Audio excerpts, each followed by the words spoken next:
Dikisahkan, di sebuah kota yang terkenal dengan para cendekiawan, datanglah seorang pendeta ternama.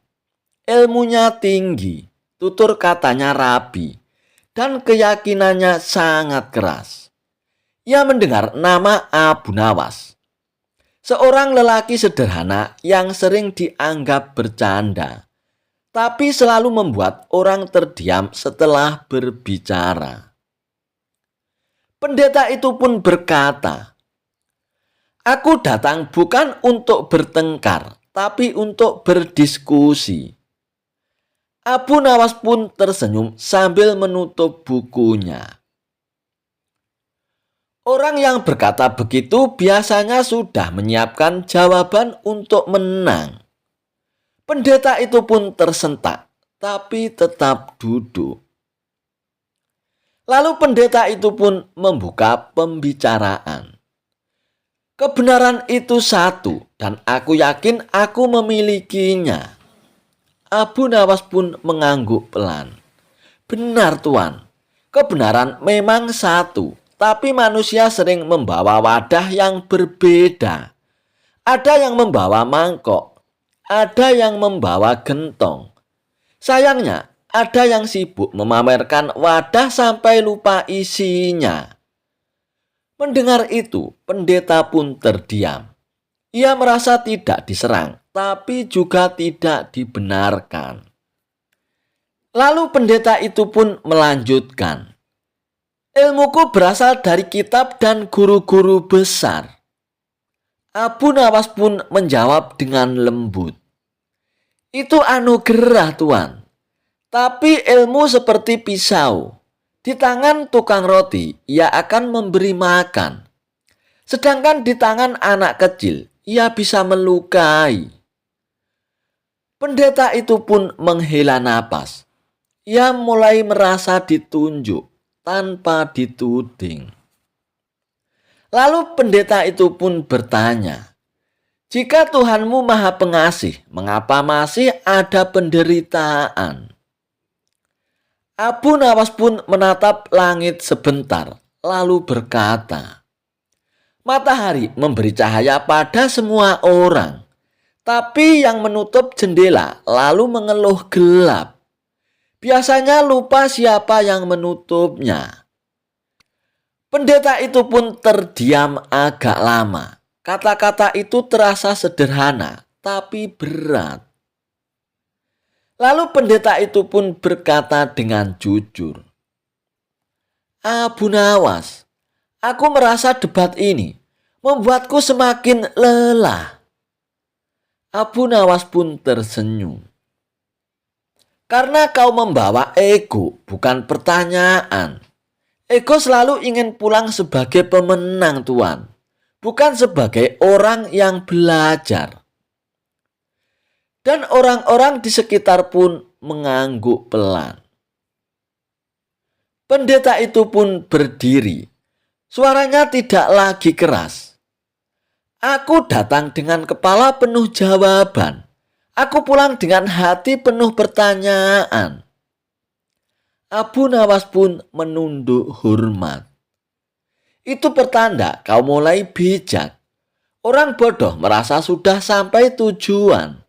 Sedangkan orang berilmu sadar jalannya masih panjang."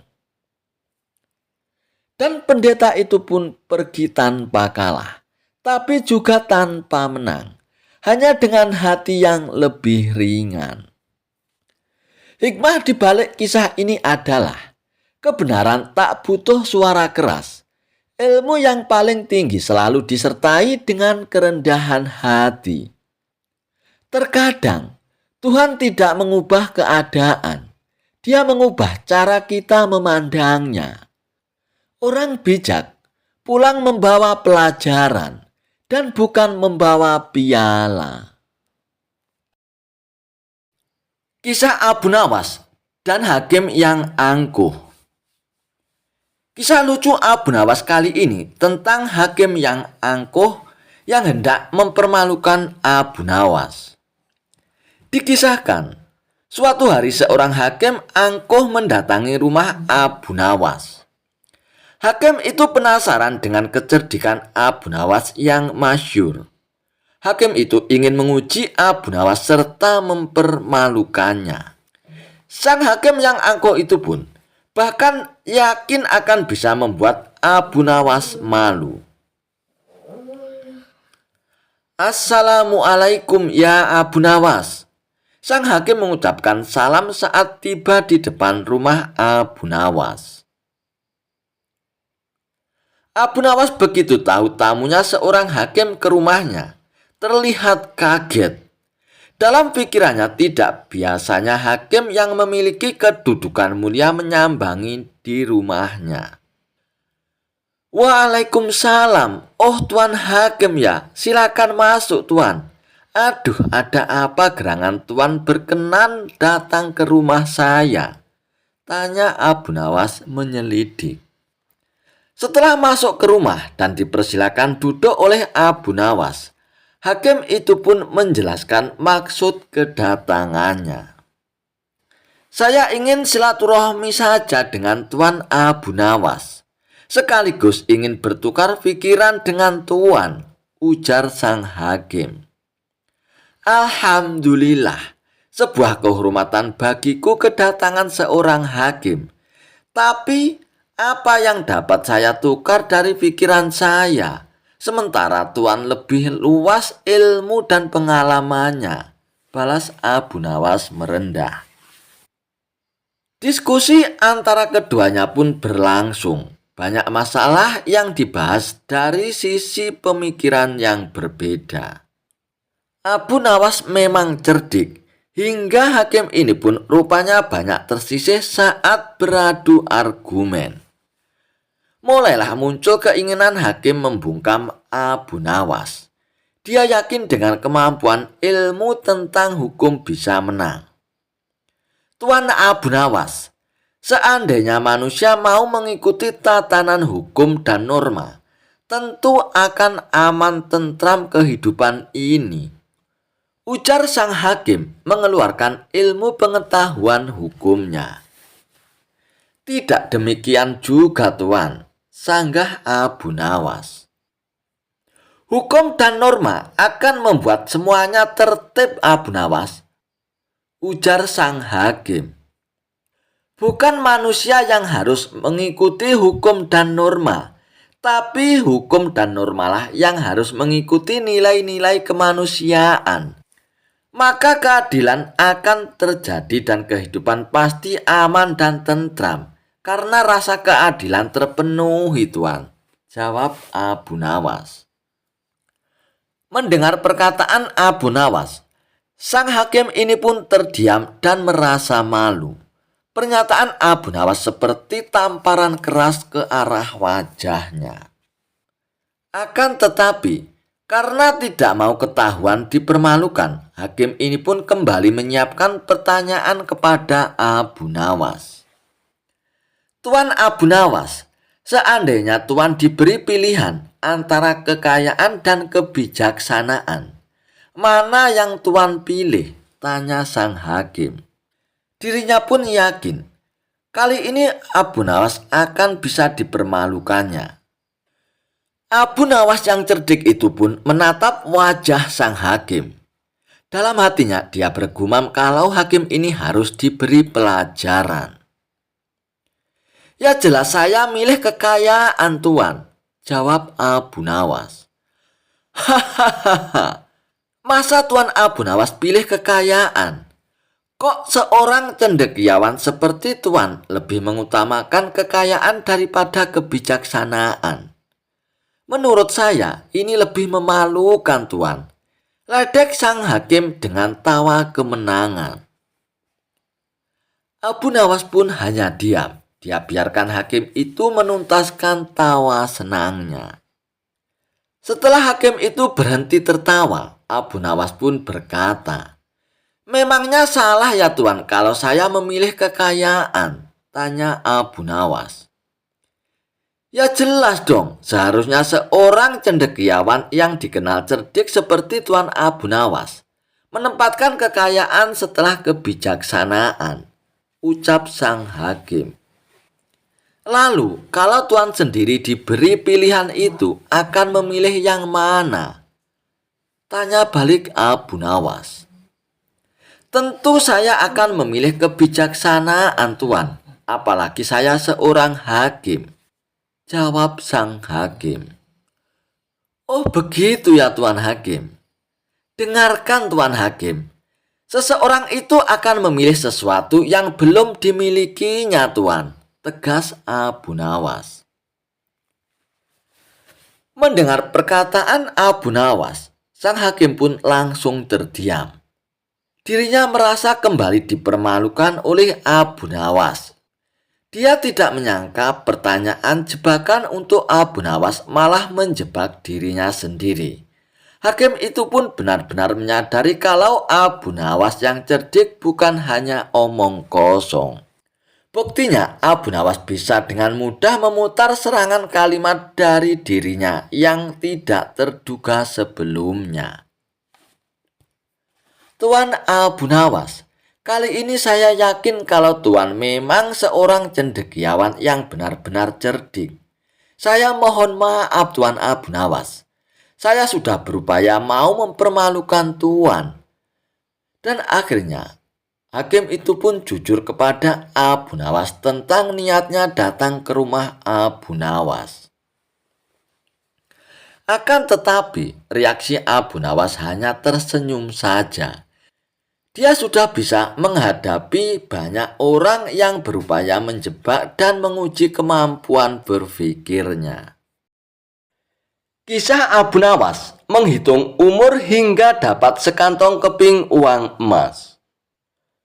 Dikisahkan, pada suatu hari di negeri Baghdad, Baginda Raja Harun ar-Rasyid pun berniat merayakan pesta ulang tahun kerajaan bersama dengan seluruh rakyatnya. Pada hari yang telah ditunggu-tunggu pun akhirnya tiba. Rakyat Baghdad dikumpulkan di depan istana. Raja Harun ar-Rasyid pun berdiri dan menyampaikan pesan di depan rakyatnya. Wahai rakyatku yang tercinta, hari ini kita mengadakan pesta ulang tahun kerajaan. Aku akan memberikan hadiah kepada para fakir miskin. Aku juga akan memberi pengampunan kepada para tahanan di penjara dengan mengurangi hukumannya setengah dari sisa hukumannya. Seru Baginda Raja kepada rakyatnya. Mendengar ucapan sang raja, tentu saja rakyat Baghdad pun bahagia. Mereka segera berpesta bersama dan menyantap aneka makanan yang telah disediakan. Tidak beberapa lama kemudian, para pengawal istana pun membagi-bagikan hadiah kepada fakir miskin. Setelah dipastikan seluruh rakyatnya mendapatkan hadiah, Baginda Raja pun memanggil para tahanan. Tahanan pertama yang mendapatkan kesempatan bernama Sofyan. Baginda Raja Harun ar-Rasyid pun langsung menanyakan perihal hukumannya kepada Sofyan.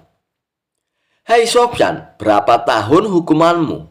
Tanya Baginda Raja. 2 tahun Baginda Raja, jawab Sofyan. Sudah berapa tahun yang kamu jalani? Tanya Baginda lagi. Sudah 1 tahun Baginda Raja, jawab Sofyan. Kalau begitu, sisa hukumanmu yang 1 tahun itu aku kurangi menjadi setengah tahun. Sehingga hukumanmu tinggal 6 bulan saja, jelas Baginda Raja. Selanjutnya, dipanggillah tahanan yang kedua, dan tahanan ini bernama Ali. Sang raja pun menanyakan kepada Ali hal yang sama seperti apa yang ditanyakan kepada Sofyan. Hei Ali, berapa tahun hukumanmu? Tanya Baginda Raja. Dengan nada yang sedih, Ali pun menjawab, mohon ampun Baginda, hamba dihukum seumur hidup. Jawab Ali. Mendengar jawaban tersebut, Baginda Raja pun menjadi bingung, harus menjawab apa untuk mengurangi hukuman Ali. Di tengah kebingungannya, akhirnya Baginda Raja pun teringat kepada Abu Nawas. Dan akhirnya dipanggillah Abu Nawas. Tak beberapa lama kemudian, Abu Nawas yang turut serta dalam pesta ulang tahun kerajaan itu pun menghampiri sang raja yang sedang kebingungan. "Hei Abu Nawas, aku ada masalah mengenai hadiah pengampunan bagi Ali. Dia dihukum seumur hidup, sedangkan aku ini akan memberikan pengampunan setengah dari sisa hukumannya. Padahal aku tidak tahu sampai umur berapa Ali akan hidup sekarang. Aku minta nasihatmu Abu Nawas. Bagaimana caranya memberi pengampunan kepada Ali dari sisa hukumannya?" Jelas Baginda Raja kepada Abu Nawas. Mendengar penuturan Baginda Raja, Abu Nawas pun juga bingung. Apa bisa mengurangi umur seseorang, padahal dia sendiri tidak tahu sampai kapan umurnya, pikir Abu Nawas. "Hamba minta waktu Baginda," ujar Abu Nawas. Mendengar permintaan Abu Nawas, Baginda Raja pun akhirnya memberikan kesempatan kepada Abu Nawas untuk berpikir. Baginda Raja pun memberikan waktu sehari semalam kepada Abu Nawas. "Hai Abu Nawas, jadi besok pagi kamu harus memberikan jawabannya," ucap Baginda Raja. Lalu Abu Nawas pun berpamitan kepada Baginda Raja untuk pulang. Sesampainya di rumah, Abu Nawas pun berpikir keras untuk menemukan solusi dari masalah tersebut. Namun selang beberapa waktu, tampaklah Abu Nawas telah menemukan solusi dari masalah yang dihadapi Baginda Raja. Abu Nawas pun segera masuk ke kamar untuk tidur dengan nyenyak. Pada pagi harinya, Abu Nawas pun segera menghadap Baginda Raja. "Hamba sudah mendapatkan cara untuk memecahkan masalah Ali, wahai Baginda Raja," ucap Abu Nawas. "Bagaimana caranya Abu Nawas?" tanya Baginda Raja ingin segera mengetahuinya. "Begini Baginda Raja, sebaiknya si Ali ini berada di luar penjara dan dibebaskan selama 1 hari. Lalu pada esoknya, dia dimasukkan lagi ke dalam penjara selama 1 hari pula. Lusanya juga demikian. Sehari bebas dan sehari di penjara. Begitu berlangsung terus-menerus selama umur si Ali itu Baginda," jelas Abu Nawas. Mendengar penuturan Abu Nawas, Baginda Raja pun tersenyum bahagia. "Engkau memang pandai Abu Nawas. Kalau begitu kamu juga patut kuberikan hadiah, yaitu sekantung keping uang emas," ujar Baginda Raja. Dengan wajah bahagia, akhirnya Abu Nawas pun pulang dengan membawa sekantong keping uang emas dari Baginda Raja. Kisah Abu Nawas mampu kembali ke negerinya setelah diusir oleh Baginda Raja. Kisah ini berawal dari mimpi buruk yang dialami oleh Baginda Raja Harun ar-Rasyid, hingga menyebabkan Abu Nawas diusir dari negeri Baghdad. Abu Nawas tidak berdaya, bagaimanapun ia harus segera menyingkir meninggalkan negeri Baghdad hanya karena mimpi Baginda Raja. Masih jelas terngiang-ngiang kata-kata Baginda Raja di telinga Abu Nawas. "Tadi malam aku bermimpi bertemu dengan seorang laki-laki tua. Ia mengenakan jubah putih. Ia berkata bahwa negerinya akan ditimpa bencana bila orang yang bernama Abu Nawas masih tetap tinggal di negerinya. Ia harus diusir dari negeri ini sebab orang itu membawa kesialan. Ia boleh kembali ke negerinya dengan syarat tidak boleh dengan berjalan kaki, berlari, merangkak, melompat-lompat, dan menunggang keledai atau binatang tunggangan yang lainnya." Dengan bekal yang diperkirakan cukup, Abu Nawas pun akhirnya meninggalkan rumah dan istrinya. Istri Abu Nawas pun hanya bisa mengiringi kepergian suaminya dengan dereyan air mata. Sudah 2 hari penuh Abu Nawas mengendarai keledainya. Bekal yang dibawanya mulai menipis. Abu Nawas tidak terlalu meresapi pengusiran dirinya dengan kesedihan yang terlalu mendalam. Sebaliknya, Abu Nawas merasa bertambah yakin bahwa Tuhan yang Maha Perkasa akan segera menolongnya keluar dari kesulitan yang sedang melilit pikirannya. Bukankah tiada seorang teman pun yang lebih baik daripada Allah Subhanahu wa Ta'ala dalam saat-saat seperti itu? Setelah beberapa hari Abu Nawas berada di negeri orang, ia pun mulai diserang rasa rindu yang menyayat-nyayat hatinya yang paling dalam. Rasa rindu itu makin lama makin menggebu-gebu, seperti dinginnya angin yang sulit untuk dibendung. Rasa rindu itu makin lama makin menggebu-gebu. Memang, tidak ada jalan keluar yang lebih baik daripada berpikir. Tetapi dengan akal apa ia harus melepaskan dirinya? Begitu tanya Abu Nawas dalam hatinya. Apakah aku akan meminta bantuan orang lain dengan cara menggendongku dari negeri ini sampai ke istana Baginda Raja? Oh tidak, tidak. Tidak akan ada seorang pun yang sanggup melakukannya. Aku harus bisa menolong diriku sendiri tanpa melibatkan orang lain, pikir Abu Nawas. Pada hari ke-19, Abu Nawas pun menemukan cara lain yang tidak masuk larangan Baginda Raja Harun ar-Rasyid. Setelah segala sesuatunya dipersiapkan, Abu Nawas pun akhirnya berangkat menuju ke negerinya. Perasaan senang dan rindu menggumpal menjadi satu. Kerinduan yang selama ini melecut-lecut semakin menggila karena Abu Nawas tahu sudah semakin dekat dengan kampung halamannya. Mengetahui Abu Nawas bisa pulang kembali, penduduk negeri pun gembira. Desas-desus tentang kembalinya Abu Nawas segera menyebar secepat bau semerbak bunga yang menyerbu hidung. Kabar kepulangan Abu Nawas juga sampai ke telinga Baginda Raja Harun ar-Rasyid. Baginda Raja juga merasa gembira mendengar kepulangan Abu Nawas, tetapi dengan alasan yang sama sekali berbeda. Rakyat gembira melihat Abu Nawas pulang kembali karena mereka mencintainya. Sementara Baginda Raja gembira mendengar kepulangan Abu Nawas karena ia merasa yakin kali ini pasti tidak akan bisa mengelak dari hukumannya. Namun Baginda amat kecewa dan merasa terpukul melihat cara Abu Nawas pulang ke negerinya.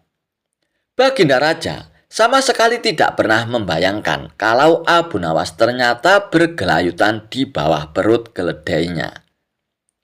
Oleh karena itu, Abu Nawas pun terlepas dari sanksi hukuman yang akan dijatuhkan oleh Baginda Raja. Karena memang tidak bisa dikatakan bahwa Abu Nawas telah melanggar larangan Baginda Raja. Pasalnya, Abu Nawas tidak mengendarai keledai. Akan tetapi, ia bergelayutan di bawah keledainya.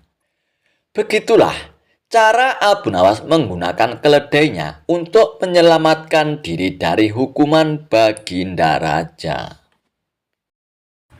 Suatu hari, Baginda Raja Harun ar-Rasyid merasa geram dengan sikap Abu Nawas. Pasalnya, beberapa kali Abu Nawas sudah membuat dirinya malu di depan para pejabat kerajaan. Dan akhirnya muncul rasa dendam di hati Baginda Raja. Baginda Raja pun hendak membuat jebakan untuk Abu Nawas. Seperti biasanya, jika Abu Nawas gagal maka akan mendapatkan hukuman. Baginda Raja Harun ar-Rasyid pun akhirnya memanggil Abu Nawas untuk menghadap ke istana. Sesampainya Abu Nawas di istana, Baginda Raja pun lalu memberikan pertanyaan kepada Abu Nawas. Wahai Abu Nawas, di depan mejaku itu ada panggang ayam yang besar dan lezat. Tolong segera ambilkan untukku Abu Nawas, perintah Baginda Raja. Mendengar perintah Baginda Raja, Abu Nawas pun menjadi bingung. Karena tak biasanya ia disuruh mengambilkan makanan untuk Baginda Raja. Mungkin saja Raja ingin menjebakku. Aku harus waspada, kata Abu Nawas dalam hatinya. Lalu Abu Nawas pun menuruti perintah Baginda Raja. Ia pun mengambil panggang ayam itu untuk diberikan kepada Baginda Raja. Namun sebelum Abu Nawas memberikan panggang itu kepada Baginda Raja, Baginda Raja pun berkata, "Abu Nawas, di tangan kamu itu ada sepotong panggang ayam yang lezat. Silakan dinikmati Abu Nawas," perintah Baginda Raja. Mendengar perintah Baginda Raja, Abu Nawas pun semakin kebingungan. Di tengah-tengah kebingungan Abu Nawas, tiba-tiba Baginda Raja pun berkata lagi, "Tapi ingat Abu Nawas, dengarkan dulu petunjuknya. Jika kamu memotong paha ayam itu, maka aku akan memotong pahamu. Dan jika kamu memotong dada ayam itu, maka aku akan memotong dadamu. Tidak hanya itu saja, jika kamu memotong dan memakan kepala ayam itu, maka aku akan memotong kepalamu. Akan tetapi, kalau kamu hanya mendiamkan saja panggang ayam itu, kamu akan aku gantung Abu Nawas," titah Baginda Raja. Mendengar titah Baginda Raja, Abu Nawas pun semakin kebingungan. Dalam kebingungannya, ia semakin yakin jika hal itu hanya akal-akalan Baginda Raja demi untuk menghukumnya. Tak cuma Abu Nawas yang merasa kebingungan, melainkan semua pejabat yang hadir di istana pun tampak kebingungan. Sekian lamanya Abu Nawas hanya membolak-balik panggang ayam itu, sambil ia memikirkan bagaimana cara agar ia lolos dari hukuman Baginda Raja. Lalu Abu Nawas pun mulai mendekatkan panggang ayam itu tepat di indera penciumannya. Melihat tingkah Abu Nawas, para pejabat yang hadir di istana pun mulai bingung dan tidak mengerti apa yang akan dilakukan oleh Abu Nawas. Dan kemudian Abu Nawas pun mencium bagian pantat panggang ayam itu. "Jika saya memotong paha ayam ini, maka Baginda Raja akan memotong pahaku. Jika saya memotong dada ayam ini, maka Baginda Raja akan memotong dadaku. Dan jika saya memakan dan memotong kepala ayam ini, Baginda Raja akan memotong kepalaku. Akan tetapi, coba lihat, yang aku lakukan ini adalah mencium pantat ayam ini," kata Abu Nawas. "Apa maksudmu wahai Abu Nawas?" tanya Baginda Raja. "Maksud hamba adalah kalau hamba melakukan demikian, maka Baginda juga akan membalasnya demikian kan? Saya hanya mencium pantat ayam panggang ini, maka Baginda juga harus mencium pantat ayam panggang ini pula," jelas Abu Nawas. Mendengar penjelasan Abu Nawas, sontak saja para pejabat yang hadir pun menahan tawa, tetapi ragu-ragu karena takut akan dihukum Baginda Raja. Sementara itu, Raja yang mendengar ucapan Abu Nawas mulai memerah mukanya karena malu untuk kesekian kalinya. Dan untuk menutupi rasa malunya, maka Baginda Raja pun memerintahkan Abu Nawas untuk segera pulang dan membawa pergi panggang ayam itu. "Wahai Abu Nawas, cepat bawa pulang panggang ayam itu. Jangan sampai aku berubah pikiran Abu Nawas," kata Baginda Raja. Lalu dengan segera Abu Nawas pun pulang dengan membawa panggang ayam tersebut. Sesampainya di rumah, Abu Nawas pun mengundang tetangganya untuk berpesta dengan ayam panggang itu. Dan untuk kesekian kalinya, Abu Nawas pun kembali lolos dari hukuman Baginda Raja. Tidak hanya itu, ia pun sukses mempermalukan Baginda Raja Harun ar-Rasyid di depan para pejabat kerajaan. Abu Nawas dianggap menjadi nabi palsu. Dikisahkan, Baginda Raja telah mengangkat penasihat istana yang baru. Namun dengan keberadaan penasihat ini, membuat Abu Nawas sulit sekali untuk menemui Baginda Raja. Penasihat istana yang baru itu memang tidak suka dengan Abu Nawas, sehingga segala cara ia lakukan agar Abu Nawas menjauh dari Baginda Raja. Abu Nawas pun menangkap gelagat yang tidak beres dengan perilaku penasihat istana yang baru tersebut. Hingga pada suatu hari, Abu Nawas kedatangan seorang tamu yang sedang ditimpa masalah. Tanah dan rumahnya telah dirampas oleh penasihat yang baru tersebut. Dan kini ia hendak meminta keadilan agar tanah dan rumahnya bisa kembali lagi. "Kenapa dia melakukan itu padamu, Tuan?" tanya Abu Nawas. "Penasihat itu adalah tetanggaku, Abu Nawas. Rumahku berdampingan dengan rumahnya. Namun ketika ia hendak membangun rumahnya lagi yang lebih megah, ia merampas tanah dan rumahku hanya untuk memperluas bangunan rumahnya. Dan katanya, ini semua ia lakukan demi kepentingan kerajaan." Kata tamu tersebut memberitahu kepada Abu Nawas. Sesaat Abu Nawas pun terdiam. Ia merasa bingung dan tidak tahu bagaimana cara mengadukan hal ini kepada Baginda Raja. Sedangkan saat ini untuk menemui Baginda Raja sangatlah sulit. Itu semua dikarenakan ulah daripada penasihat istana yang baru tersebut. Setelah lama berpikir, Abu Nawas pun menemukan solusinya. "Sebaiknya kamu pulang dulu, Tuan. Aku akan ke istana untuk membantu permasalahanmu," kata Abu Nawas kepada tamunya itu. Singkat cerita, datanglah Abu Nawas ke istana dengan mengenakan jubah panjang dan membawa tongkat di tangannya.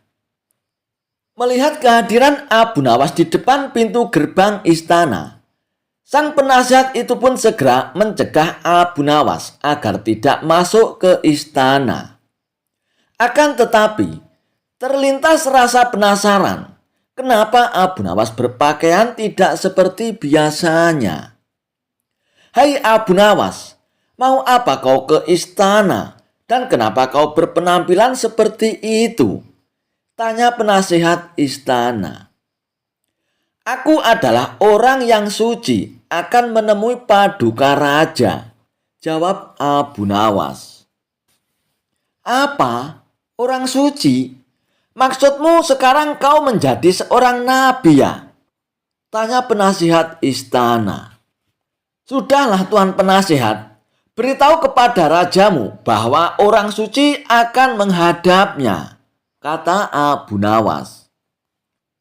Dan tiba-tiba terlintas di benak penasihat istana itu akan sebuah rencana jahat untuk memfitnah Abu Nawas. "Baiklah Abu Nawas, kali ini aku bolehkan masuk ke istana," kata penasihat istana itu. Maka diantarlah Abu Nawas menghadap Baginda Raja. Sesampainya di hadapan Baginda Raja, sang penasihat itu pun langsung melancarkan rencana jahatnya. "Wahai Paduka yang mulia, Abu Nawas sekarang telah mengaku sebagai seorang nabi, Paduka. Dia mengatakan bahwa dia adalah orang suci," lapor penasihat itu kepada Baginda Raja. Spontan saja Baginda Raja pun terkejut mendengarnya. "Apa benar begitu, wahai Abu Nawas?" "Kau jangan macam-macam, Abu Nawas. Aku bisa saja menghukummu dengan hukuman mati, Abu Nawas, karena kau berani mengaku-ngaku sebagai seorang nabi bentak Baginda Raja. Abu Nawas pun hanya tersenyum dan berkata, "Yang pasti aku adalah orang suci, Paduka," balas Abu Nawas dengan berlagak seperti seorang nabi. Akan tetapi Baginda Raja menangkap ada maksud lain dari semua perilaku Abu Nawas ini. Ia tahu bahwa apa yang dilakukan Abu Nawas semata-mata agar Abu Nawas bisa bertemu dengan Baginda Raja. Sementara itu, penasihat istana itu pun segera memanfaatkan situasi ini untuk mencari muka di hadapan Baginda Raja. Ia pun berpura-pura ikut emosi dengan pengakuan Abu Nawas sebagai seorang nabi itu. Niatnya ia ingin memamerkan kepada Baginda Raja bahwa ia bisa dengan mudah menjebak Abu Nawas.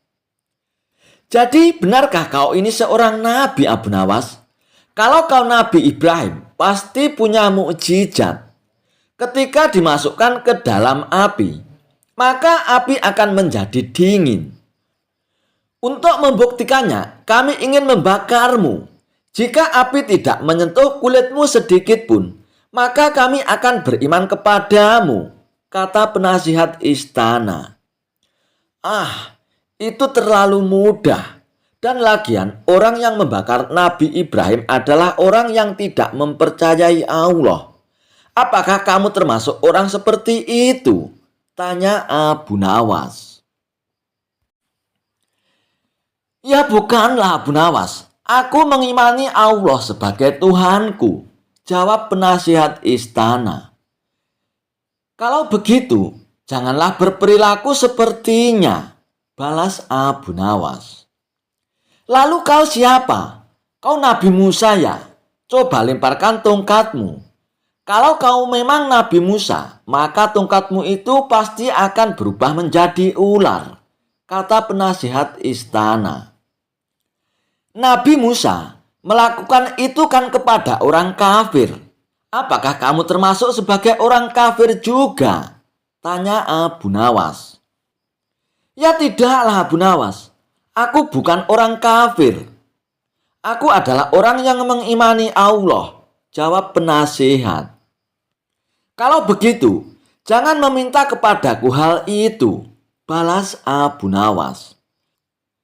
"Lalu siapa sebenarnya kamu ini, Abu Nawas? Nabi Isa ya? Yang aku tahu, Nabi Isa bisa menghidupkan orang yang sudah mati. Bisakah kau tunjukkan mukjizatmu itu?" kata penasihat istana.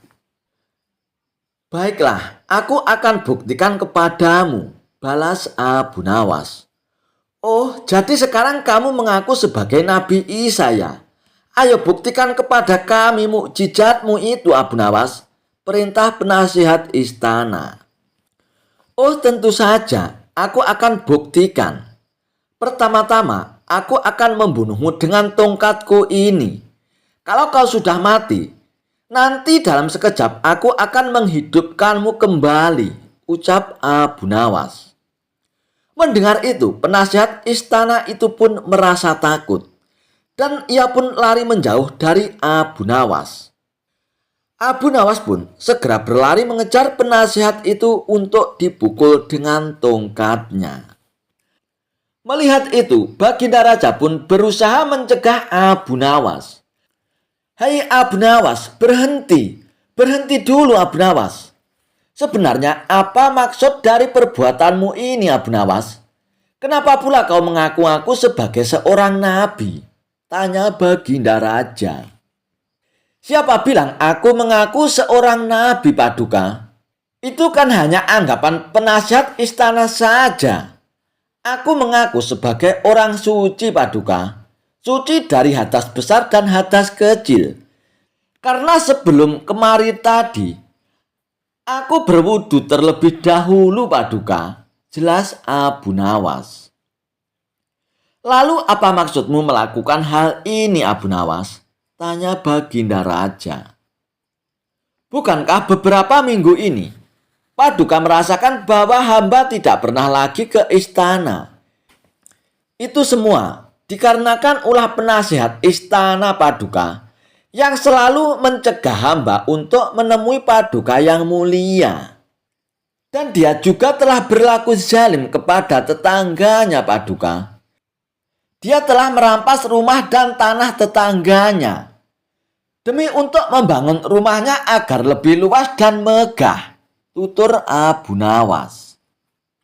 Begitu mendengar laporan tersebut, Baginda Raja pun langsung mengecek kebenarannya. Dan ternyata semua yang dikatakan oleh Abu Nawas benar adanya. Tanpa pikir panjang, Baginda Raja pun akhirnya memecat penasihat istana yang baru itu. Dan akhirnya, penasihat istana yang baru itu pun dijebloskan ke dalam penjara. Pada suatu waktu, Abu Nawas dipanggil oleh Baginda Raja Harun ar-Rasyid untuk datang ke istana. Baginda Raja ingin menguji kecerdasan Abu Nawas perihal kemampuannya dalam ilmu ceramah. Wahai Abu Nawas, mulai Jumat depan, kamu yang bertugas untuk berkhotbah Abu Nawas, titah Baginda Raja. Waduh, tapi saya kan penyair Paduka. Saya bukan. Kenapa Abu Nawas? Kamu mau menolak perintahku ya? Bukan begitu Paduka yang mulia. Tapi ada apa dengan khotib yang biasanya berkhotbah? Tapi aku mau mendengar khotbah darimu Abu Nawas. Memangnya tidak boleh ya? Tapi apalagi Abu Nawas? Pokoknya kamu harus berkhotbah dan saat berkhotbah tidak boleh ada jamaah yang tertidur karena mendengar khotbah darimu Abu Nawas, ujar Baginda Raja. Baiklah Paduka yang mulia. Saya akan melaksanakan titah Paduka yang mulia, ujar Abu Nawas. Namun Abu Nawas pun merasa lemas dengan perintah itu. Wah, gawat nih, kata Abu Nawas saat diantar prajurit keluar gerbang istana. Gawat gimana maksudmu Abu Nawas? Bentak prajurit. Kamu mau menolak perintah Paduka yang mulia Abu Nawas? Kamu mau dihukum gantung ya? Bukan begitu prajurit. Baiklah, Jumat depan saya akan berkhotbah. Keringat dingin pun membanjiri tubuh Abu Nawas. Ia sama sekali belum pernah berkhotbah. Sama sekali belum pernah berpidato di depan umum. Baik sekedar menyampaikan informasi, apalagi menasihati orang dengan ayat-ayat suci. Ia kan seorang penyair, bukan pengkhotbah. Kalau membual di warung-warung, dia sih jagonya. Kalau mengarang cerita dan melantunkan syair, itu sudah biasa. Dan sekarang, mau tidak mau, Abu Nawas harus melaksanakan perintah Baginda Raja. Sebab kalau tidak, seperti yang diketahuinya, Baginda Raja pun tidak segan-segan menghukum Abu Nawas dengan hukuman yang seberat-beratnya. Saat sholat Jumat pun tiba. Abu Nawas pun belum tahu apa yang akan dikhotbahkannya. Pikirannya masih blank. Dia datang saja ke masjid dengan pengawasan yang ketat dari prajurit-prajurit kerajaan. Kalau-kalau Abu Nawas hendak melarikan diri. Para jamaah yang telah mengetahui bahwa Abu Nawas yang akan menjadi khotib Jumat itu memiliki pikiran yang beragam. Ada yang merasa kasihan karena Abu Nawas bakal kena hukuman. Ada yang jadi malas ke masjid. Ada juga yang penasaran dengan isi khotbah yang akan dibawakan oleh Abu Nawas. Salah seorang jamaah pun memberanikan diri menegur Abu Nawas. "Hai Abu Nawas, nanti akan bawakan tema apa saat berkhutbah?" Belum tahu juga saya. Mau bawa temakan apa nantinya?" "Memangnya kamu bisa ya Abu Nawas? Sebenarnya aku merasa kasihan denganmu. Udahlah Abu Nawas, kabur aja ke negeri lain. Mumpung masih ada kesempatan. Daripada kena hukuman pancung nantinya." Abu Nawas pun makin tidak bisa berkonsentrasi. "Udahlah kawan, jangan nanya-nanya melulu. Bikin orang makin tak enak aja."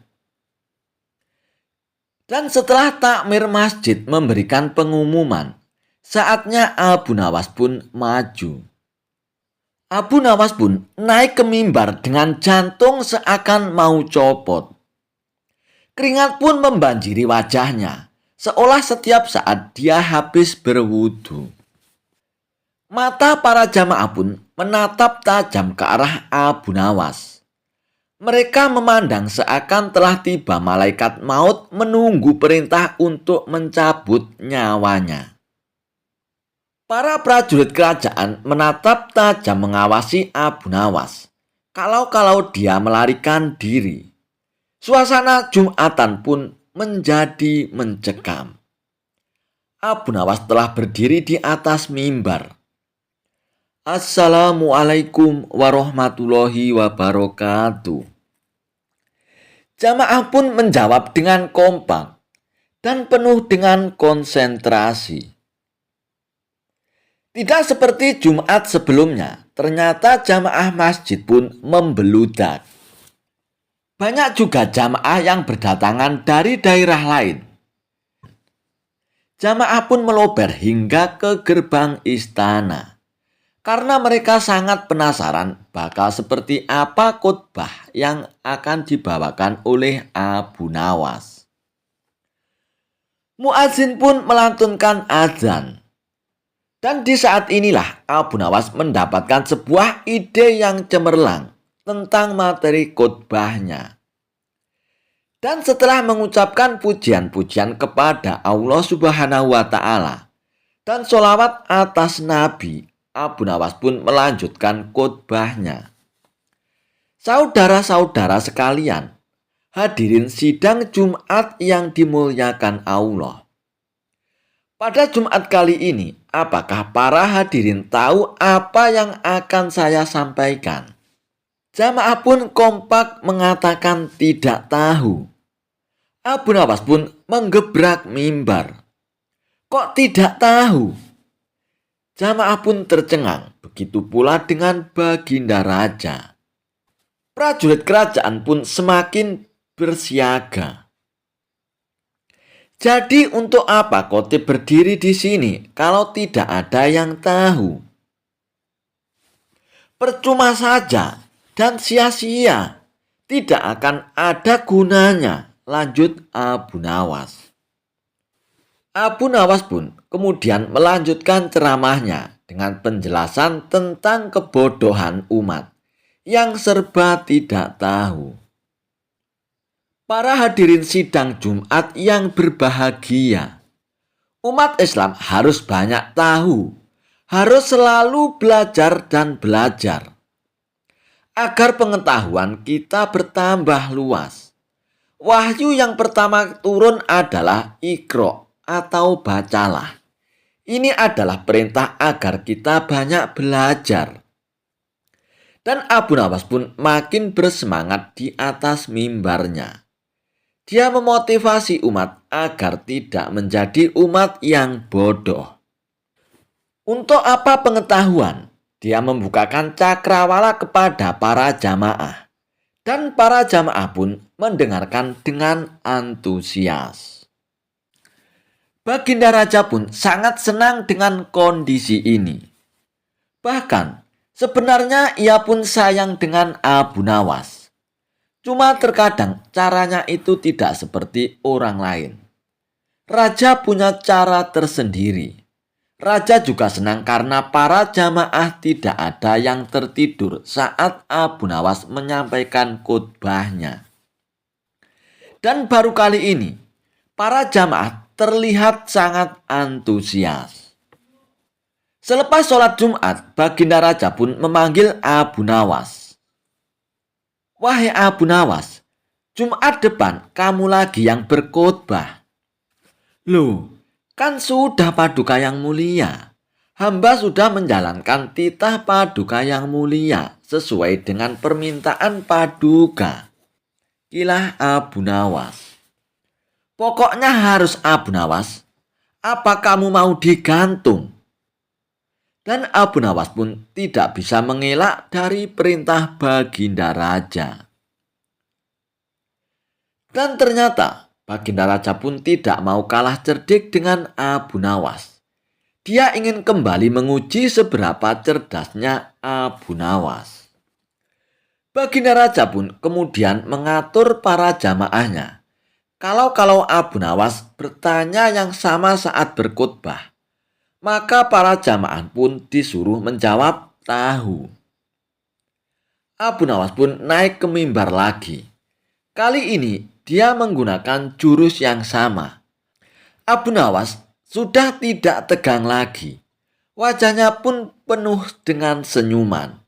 Dia merasa berada di atas angin. Hadirin sidang Jumat yang diberkahi Allah Subhanahu wa Ta'ala.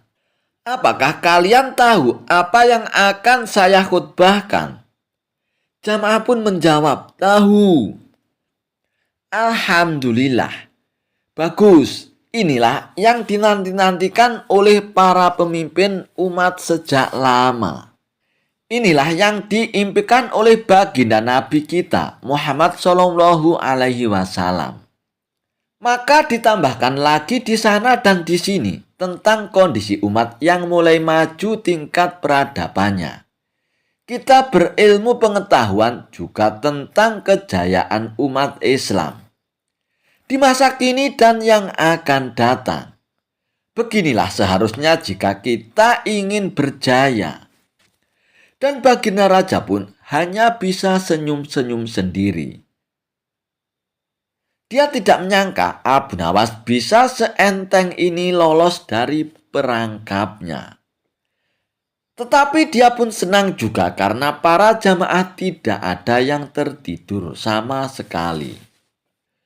Baginda Raja pun lalu memerintahkan Abu Nawas untuk berkhotbah lagi Jumat depan. Dan kali ini, ia mengatur kalau Abu Nawas menanyakan hal yang sama, maka sebagian jamaah menjawab tahu, dan sebagian jamaah lagi menjawab tidak tahu. Dan Baginda Raja pun merasa bahwa ini adalah jebakan yang paling top sedunia. Abu Nawas pun tidak senang dengan kondisi ini. Ia yakin Baginda Raja pasti sedang merencanakan sesuatu yang tidak disangkanya. Bahkan Abu Nawas sempat berpikir ia ingin melarikan diri dari negeri ini. Tapi pengawasan dari prajurit lebih ditingkatkan. Mata-mata pun disebar di seluruh penjuru. Abu Nawas pun tidak bisa berkutik. Dan tibalah hari Jumat yang ketiga. Abu Nawas pun menjadi khotib lagi dan ia pun menggunakan jurus yang sama. Pertanyaan yang serupa pun dilontarkan. Apakah kalian tahu apa yang akan saya khotbahkan?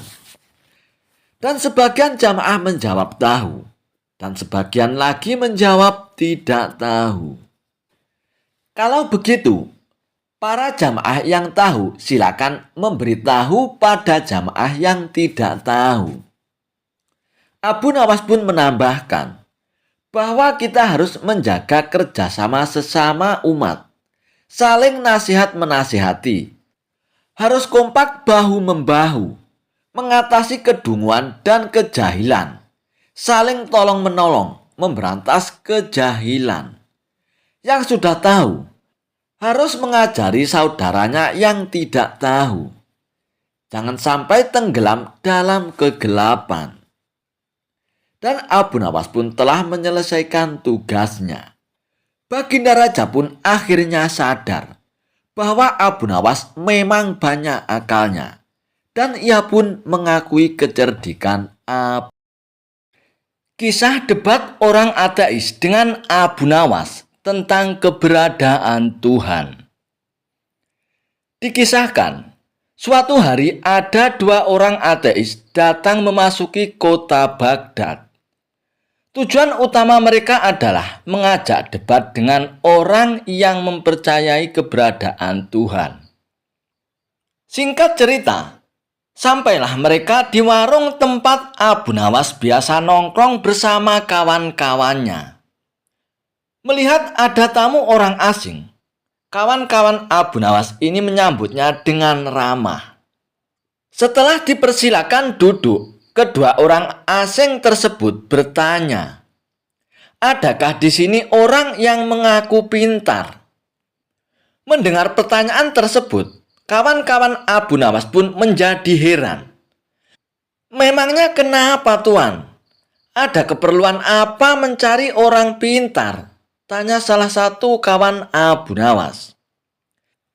"Kami ingin mengajaknya debat mengenai adanya Tuhan," jawab kedua orang ateis tersebut. "Kenapa harus diperdebatkan, Tuan? Memangnya Tuan tidak percaya adanya Tuhan ya?" tanya kawan Abu Nawas.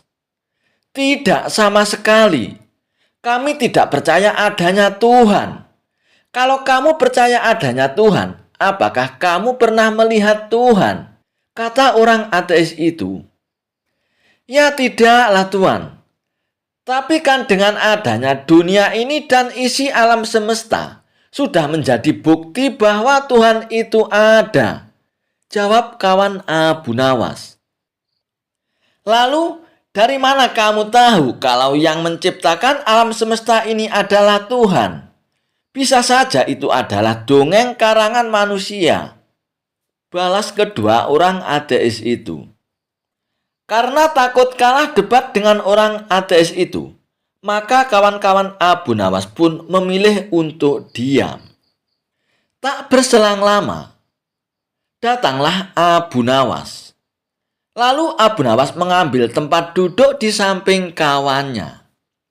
"Hei Abu Nawas, kau lihat dua tamu orang asing itu kan? Mereka ngakunya orang ateis dan ingin mengajak debat dengan orang yang mempercayai adanya Tuhan," kata kawan Abu Nawas memberitahu kepada Abu Nawas. "Iya Abu Nawas, bahkan tadi mereka sempat mengajak kami debat," sambung kawan yang lainnya. Mendengar hal itu, Abu Nawas pun lalu menghampiri kedua orang ateis tersebut. Lalu ia pun berkata, "Maaf Tuan, saya hanya ingin menyampaikan kalau memang Tuan tidak percaya adanya Tuhan. Itu adalah hak Tuan. Tapi tolong jangan mempengaruhi penduduk sini Tuan," kata Abu Nawas. Bukannya merasa bersalah, kedua orang ateis itu malah mengajak Abu Nawas untuk berdebat. "Kalau kalian memang percaya adanya Tuhan, kenapa kalian tidak bisa membuktikannya?" balas orang ateis itu. "Baiklah, aku terima tantangan kalian. Apa yang ingin kalian tanyakan?" balas Abu Nawas merasa kesal. "Bagus, begitu dong. Pertanyaanku adalah, kalau kau percaya adanya Tuhan, apakah kau pernah melihat Tuhan? Apakah kau pernah menyentuh Tuhan?" tanya kedua orang ateis itu. "Tentu saja, aku tidak pernah melihat Tuhan, Tuan," jawab Abu Nawas. "Nah, betul kan? Kalau begitu, kesimpulannya adalah Tuhan memang tidak ada. Percuma kalian menyembah sesuatu yang tidak ada. Segala sesuatu itu harus dipikirkan pakai akal logika," balas orang ateis. "Baiklah, sekarang giliranku balik bertanya kepada kalian," kata Abu Nawas. "Oh, silakan saja Tuan, kami siap menjawabnya," jawab orang ateis. "Apa pernah kalian melihat otak kalian? Apa pernah kalian menyentuh otak kalian?" tanya Abu Nawas. Kedua orang ateis itu pun serentak menjawab, "Tidak pernah, Tuan."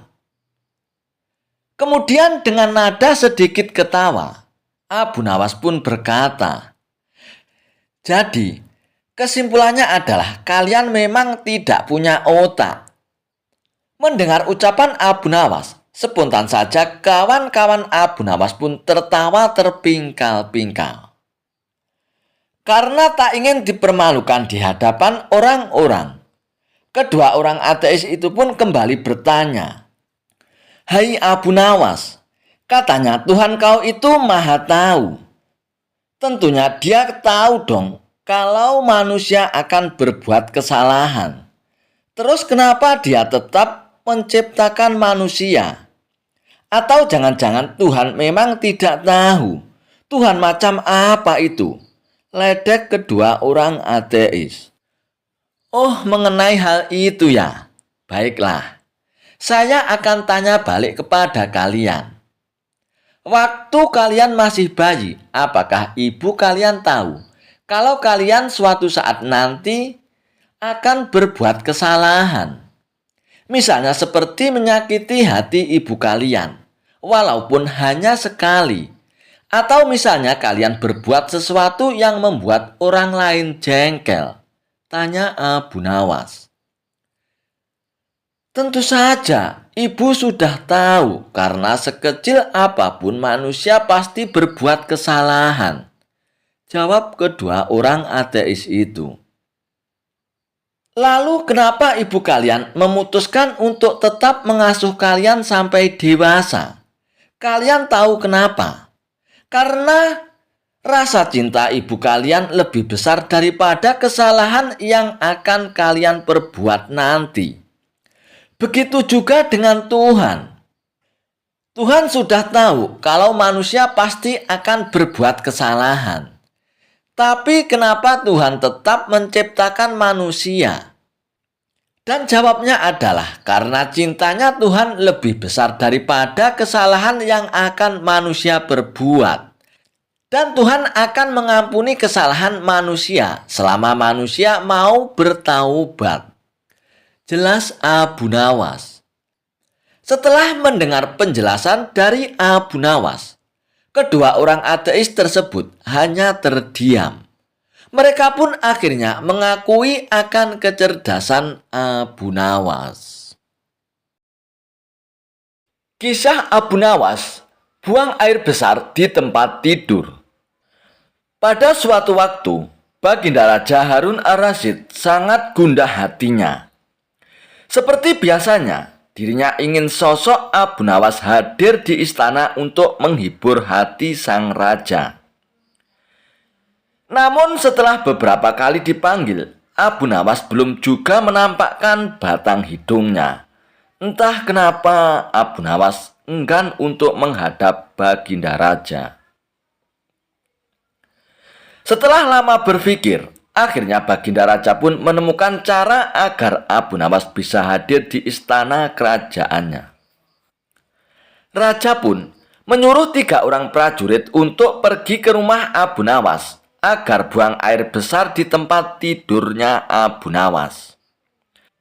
"Hai pengawal, pergilah ke rumah Abu Nawas dan beraklah di tempat tidur Abu Nawas kalian. Dan kalau kalian berhasil, maka masing-masing akan aku beri uang 1000 dirham. Titah Baginda Raja." "Daulat Paduka Raja," jawab ketiga pengawal itu secara bersamaan. Sementara itu, duduk di sebelahnya ada Ki Patih yang mendengar obrolan rajanya dengan ketiga pengawal itu.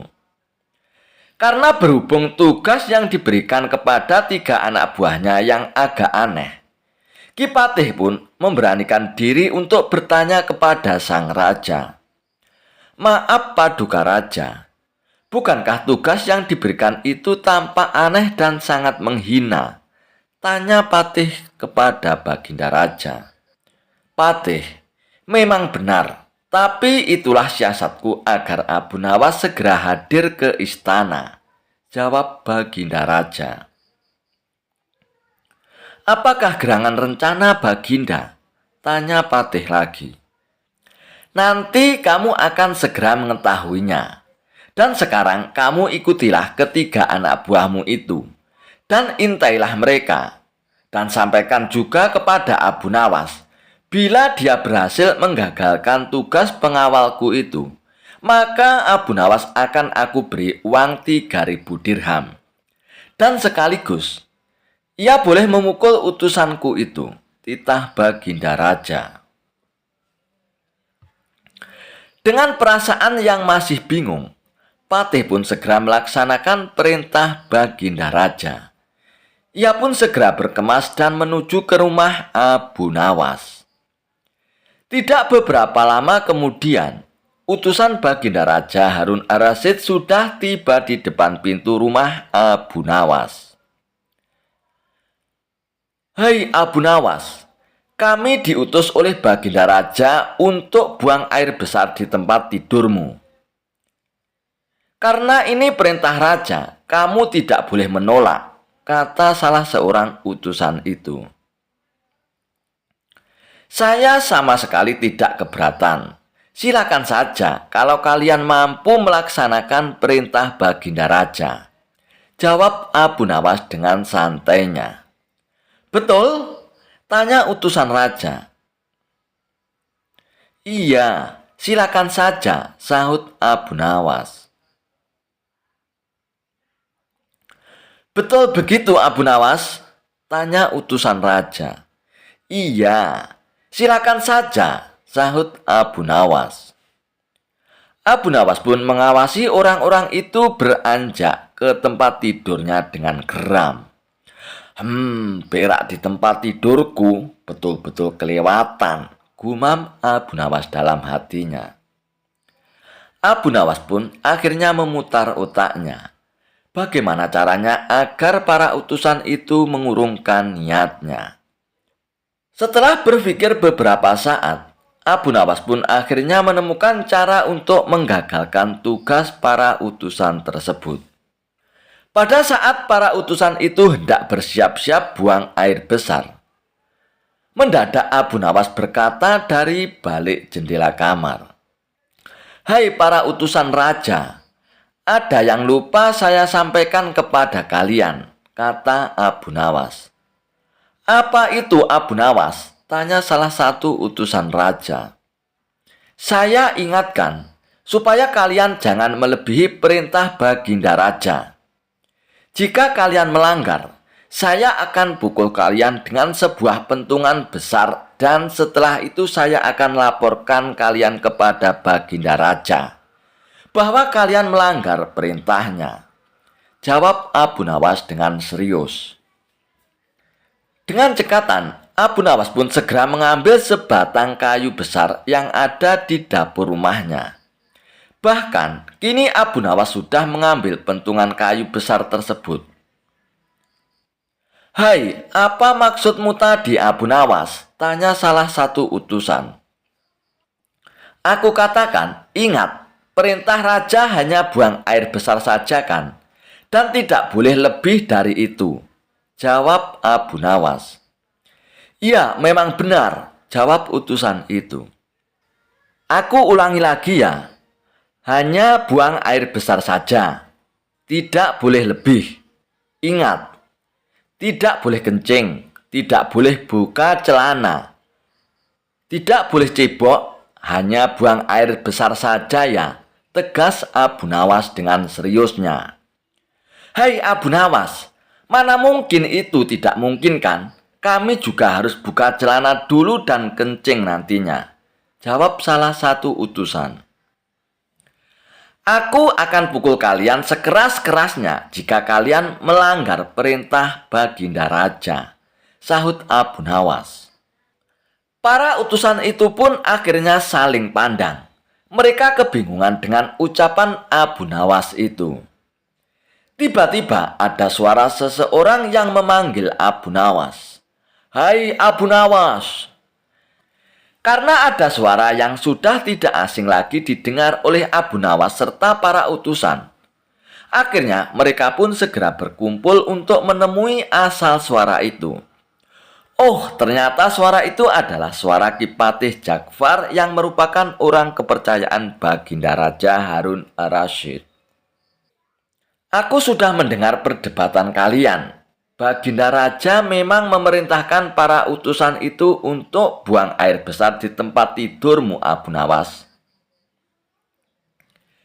Jika 3 orang ini sanggup, mereka masing-masing akan mendapatkan 1.000 dirham. Namun, jika mereka gagal, maka mereka boleh engkau pukul sesuka hatimu, Abu Nawas," kata Kipatih Ja'far. "Oh, begitu ya, Kipatih. Lalu hadiah dari Baginda untukku berapa, tuanku?" tanya Abu Nawas.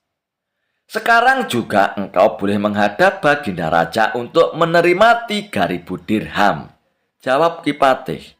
Hahaha. Abu Nawas pun tertawa bahagia dan merasa kaget. Segera saja Abu Nawas pun mengambil pentungan. Lalu 3 orang utusan yang mau berak di tempat tidur Abu Nawas itu pun akhirnya dipentungi pantatnya. Buk, buk, buk. "Ampun Abu Nawas. Apa kalian mau buang air besar di tempat tidurku? Hah, tidak boleh ya." Dipukul lagi. Buk, buk, buk. "Tidak, ampun Abu Nawas." Dan akhirnya ketiga utusan Baginda Raja itu pun lari terbirit-birit. Kipatih dan Abu Nawas pun tertawa terpingkal-pingkal dibuatnya. Sesaat setelah itu Kipatih pun berkata kepada Abu Nawas, "Abu Nawas, Baginda sangat yakin engkau dapat mengatasi masalah ini. Baginda memang menginginkan kehadiranmu di istana untuk menghibur hatinya yang saat ini sedang gundah gulana." Abu Nawas pun menyetujui permintaan Patih Ja'far. Dan akhirnya mereka pun bergegas menuju istana untuk menemui Baginda Raja. 7 serikat ilmu hitam menantang Abu Nawas. Dikisahkan, di pinggir kota Baghdad berdirilah perkumpulan 7 dukun ilmu hitam. Mereka terkenal menipu orang-orang dengan mengaku sakti, bisa menghilang, meramal masa depan, bahkan mengendalikan makhluk halus, yang sebenarnya cuma suara efek manusia dari balik tirai. Suatu hari mereka marah besar karena bisnis santet dan ramalannya menurun drastis. Alasannya cuma satu, karena semua orang sudah cerdas setelah sering mendengar lelucon dan hikmah dari Abu Nawas.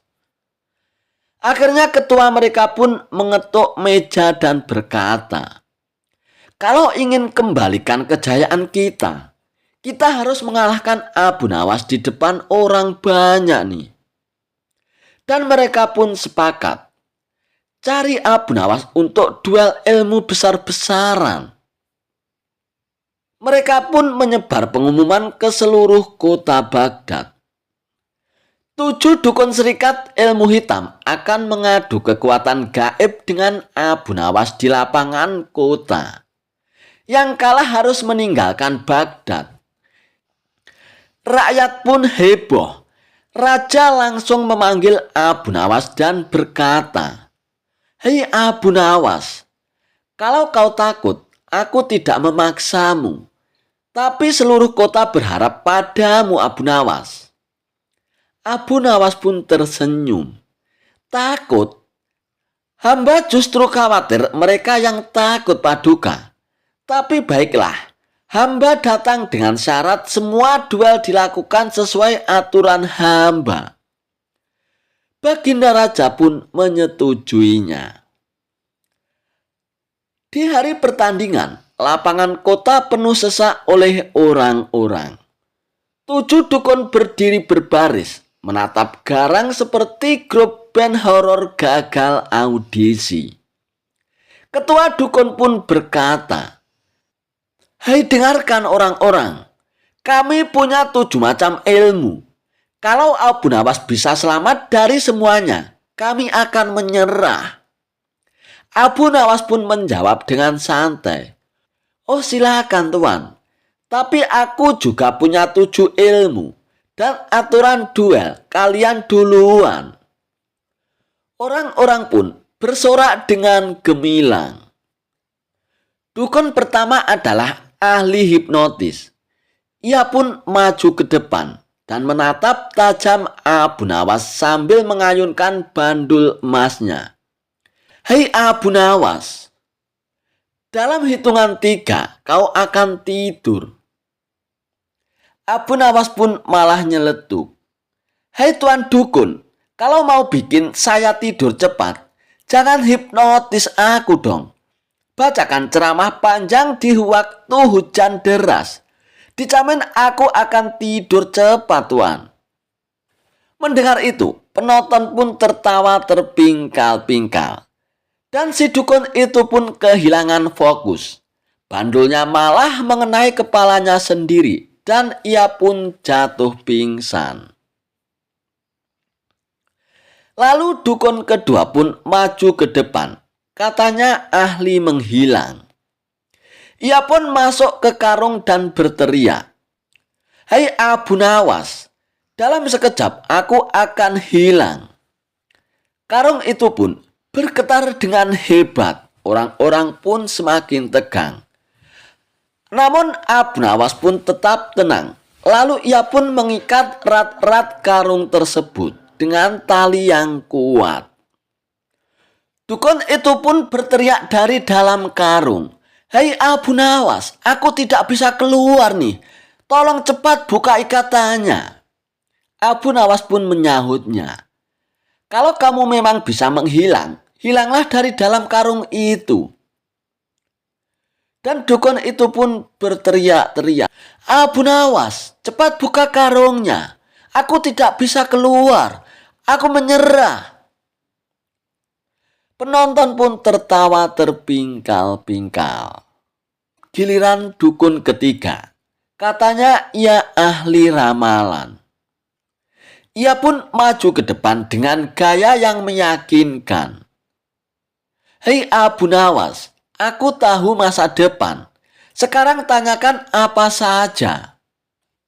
Abu Nawas pun langsung menyahutnya, "Hai dukun, apa tadi saya makan atau sarapan?" Dukun itu pun terdiam sesaat, lalu berkata, "Abu Nawas, kau tambah kejam nih. Kalau kau tahu masa depan, masa masa lalu tidak tahu, Tuan?" Lalu dukun itu pun menyerah. Kini giliran dukun keempat. Katanya ahli mengendalikan roh. Ia pun maju ke depan sambil berteriak dengan seram, "Hei Abu Nawas, aku panggil roh penguasa kegelapan untuk mengguncangkan kota ini." Mendengar itu, Abu Nawas pun perlahan mengambil tutup telinga dari sakunya dan membagikannya kepada orang-orang. Dan orang-orang pun langsung memakai tutup telinga itu rame-rame. Melihat itu dukun pun bingung. "Hei, dalam aturan ilmu hitam, kalian harus mendengarkan mantraku. Jangan tutup telinga kalian." Abu Nawas pun menjawab, "Kalau memang benar kau memanggil roh, roh tidak butuh speaker atau korban tidak perlu kuping." Mendengar itu, semua orang pun tertawa terpingkal-pingkal. Dan dukun keempat itu pun akhirnya juga menyerah. Kini giliran dukun kelima. Katanya ahli mematahkan besi dengan ilmunya. Ia pun menyiapkan batang besi, kemudian memukulkan ke tubuhnya. Gerak. Dan memang benar-benar besi itu pun patah. Penonton seakan percaya dengan atraksi dukun tersebut. Namun Abu Nawas tidak percaya. Lalu ia pun memberikan besi yang sama dan memberikan kepada dukun tersebut. "Hai Tuan, kalau memang hebat, coba patahkan besi ini." Lalu dukun itu pun mencoba mematahkan besi yang diberikan oleh Abu Nawas. Namun berkali-kali mencoba, wajahnya memerah, urat lehernya pun keluar. Namun besinya tidak bengkok sedikit pun. Lalu Abu Nawas pun berkata, "Tuan, perbedaan besi asli dan besi mainan itu halus, tapi akal bisa membedakannya, Tuan." Dan merasa malu, akhirnya dukun itu pun menyerah. Kini giliran dukun keenam, katanya ahli kutukan. "Setiap orang yang menghina aku akan mendapatkan sial 7 hari." Abu Nawas pun pura-pura ketakutan. Lalu ia pun bertanya, "Kalau begitu, setiap orang yang memuji Anda dapat keberuntungan ya Tuan?" "Benar sekali Abu Nawas," kata dukun itu dengan sombongnya. Lalu Abu Nawas pun berteriak kepada seluruh orang, "Hai semua orang, puji dia sekarang." Dan orang-orang pun serempak memujinya. Tampan, sakti, baik hati, wangi. Dan mendengar itu, sang dukun pun ketakutan. "Hentikan semua itu, kalian membuatku berhutang memberi keberuntungan ke seluruh kota." Dan dukun keenam pun akhirnya menyerah juga. Kini giliran dukun ketujuh, yang merupakan ketua dari serikat ilmu hitam itu.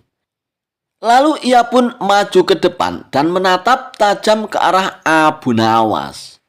"Hai Abu Nawas, semua orang bisa kau kelabui, tapi aku tidak. Ilmuku berupa ketakutan. Aku akan membuatmu takut sampai menyerah kepadaku, Abu Nawas."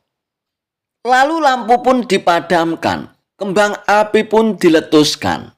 Asap di mana-mana. Orang-orang pun mulai tegang. Namun Abu Nawas tetap tenang. Ia mengangkat suaranya, "Kalau kau menyebarkan ketakutan untuk menang, aku akan menyebarkan keberanian untuk mengalahkanmu, Tuan." Lalu Abu Nawas pun berkata kepada orang-orang, "Siapa yang takut, angkat tangannya." Dan tidak ada yang angkat tangan. Seluruh orang pun berdiri dengan gagah. Ketua dukun itu pun terbelalak. Ia sadar bahwa ilmu takutnya tidak bisa menakuti orang-orang. Lalu ia pun menyerah kepada Abu Nawas. "Baiklah Abu Nawas, aku menyerah. Kau memang hebat Abu Nawas," ujar dukun tersebut. Lalu Abu Nawas pun berkata, "Hai Tuan, kalau kau ingin dihormati, bukan dengan cara menakut-nakuti orang, tapi dengan menolong orang, Tuan," ujar Abu Nawas. Seketika orang-orang pun bersorak dengan girang, mengakui kecerdasan Abu Nawas. Jawaban cerdas Abu Nawas ketika ditanya, "Allah sedang apa sekarang?" Dikisahkan, suatu hari banyak tamu yang berkumpul di istana Baginda Raja Harun ar-Rasyid. Ternyata tamu tersebut adalah para ulama. Mereka bercengkrama dan membicarakan masalah agama hingga urusan negara. Di sela-sela waktu santainya, para ulama tersebut menerima pertanyaan dari Baginda Raja. "Adakah di antara kalian yang tahu kira-kira Allah sedang apa sekarang?" tanya Baginda Raja kepada para ulama. Baginda Raja selalu memberikan pertanyaan-pertanyaan unik dan tak lazim. Tidak mengherankan, memang begitulah karakter dari Baginda Raja. "Apakah Paduka tidak mempercayai keberadaan Allah?" tanya balik salah satu dari para ulama tersebut. "Saya sangat percaya adanya Allah, Dan saya percaya Allah Maha segala-galanya menguasai segala alam semesta dan alam akhirat. Dan yang saya tanyakan, kira-kira Allah sedang apa sekarang? Tanya Baginda Raja lagi. Para ulama pun saling memandang satu sama lain. Mereka tidak tahu harus menjawab apa. Tidak selayaknya Baginda Raja bertanya seperti itu. Jangan samakan zat Allah dan manusia, kata mereka. Sudah saya katakan, saya tidak menyamakan zat Allah dengan apapun, apalagi dengan manusia.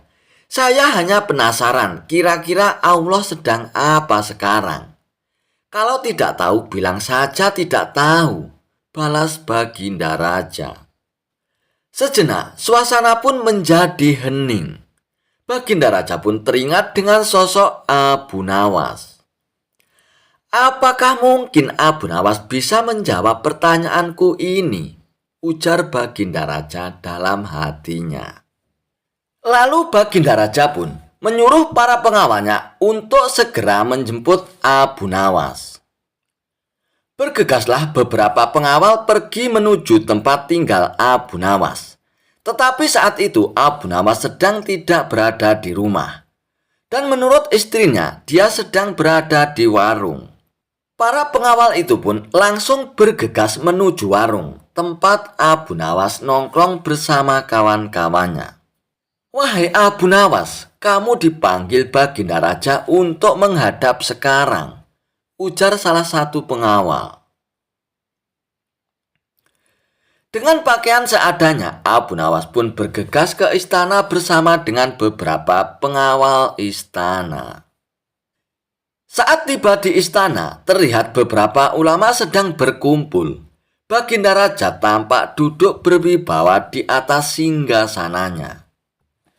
Setibanya di istana, Baginda Raja pun langsung memanggil Abu Nawas. Wahai Abu Nawas, kemarilah, titah Baginda Raja. Abu Nawas pun segera menuju ke depan setelah menyapa para ulama. Belum sempat Abu Nawas untuk duduk dengan sempurna. Tanpa basa-basi, Baginda Raja bertanya kepada Abu Nawas. Wahai Abu Nawas, saya mau menguji kecerdasanmu. Apakah kamu bisa menjawabnya atau tidak? Para ulama di sini tidak ada yang bisa menjawab pertanyaanku, Abu Nawas, ujar Baginda Raja kepada Abu Nawas. Wahai Paduka yang mulia, beliau-beliau ini adalah ulama yang berilmu agama tinggi, sedangkan hamba hanyalah orang biasa. Tidak pantas rasanya kalau saya menjawab pertanyaan Paduka yang mulia, sahut Abu Nawas. Namun, jika berkenan, pertanyaan seperti apakah yang Paduka tanyakan? Sambung Abu Nawas. Tadi saya bertanya kepada para ulama di sini, kira-kira Allah sedang apa sekarang? Tapi tidak ada satupun yang bisa menjawabnya, Abu Nawas. Apakah kamu tahu Allah sedang apa sekarang? Tanya Baginda Raja dengan penasaran. Sejenak Abu Nawas pun terdiam mendengar pertanyaan yang dilontarkan oleh Baginda Raja. Saya bisa menjawabnya, Paduka, tapi ada syaratnya, ujar Abu Nawas. Dengan sedikit terkejut, Baginda Raja pun menjawab, apa syaratnya, Abu Nawas? Syaratnya adalah saya harus duduk di singgasana Baginda Raja.